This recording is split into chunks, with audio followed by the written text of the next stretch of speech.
বিদ্যার দেবীকে এবার দুদিন ধরে পুজো করার সুযোগ পেল বাঙালি। কোথাও রবিবার তো কোথাও সোমবার বাগদেবীর আরাধনায় মাতে বঙ্গবাসী। দুদিন ধরে পুজো চলায় বিকিকিনিও চলে অনেকটা সময় ধরে।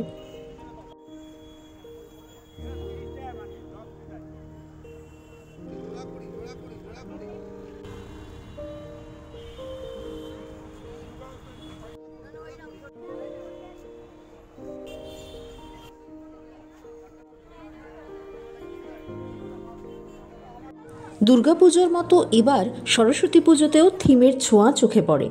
বড় দুর্গার পর এবার বিশ্বের সবচেয়ে বড় সরস্বতী গড়ে তাক লাগিয়েছে দক্ষিণ ২৪ পরগনার বাটানগর ক্রিয়েশন এবং বাটানগর স্কোয়াড ক্লাব।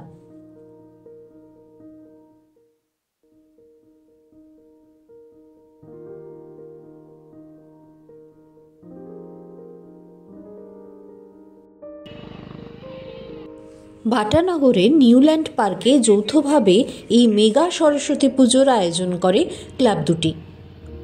মূর্তির উচ্চতা ১১১ ফুট।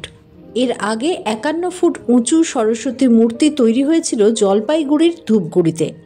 এবার সেই রেকর্ড ভেঙে বাটানগরে ১১১ ফুটের সরস্বতী গড়েন শিল্পী সোমনাথ তামলি।